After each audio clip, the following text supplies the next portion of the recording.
Hey, welcome to another episode of DIY Karmas. My name is Jeff. In this video, I'm going to answer one of the most common questions that people ask me about my plug-and-play resistor harness that I make. Now, this person purchased my plug-and-play resistor harness. They asked me if I have something that will fix the front turn signal on their 2013 Honda Accord. I said yes. The harness that I sell, you just need to install it in the back. Just by installing in the back, it will fix up to 4 corners, 2 in the back and 2 in the front. And he said, okay, he got the harness today. And they said they tried to install it in the front turn signal, and of course it's not going to fit. It's not the same plug as the rear, and he wants to know why I sent him the one that doesn't fit the front, where I explained to him that the one I make for his Accord only fits in the rear.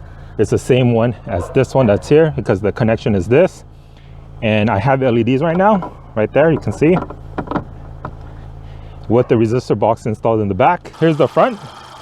As you can see, I have nothing installed in the front, only the back, and it fixes both front and back. So when he messaged me, he needs to fix the front, I told him, you just need to install it in the back and it'll be okay. All right, so hopefully this answers your question as to why you don't need to install it in the front. It will work just by installing in the back.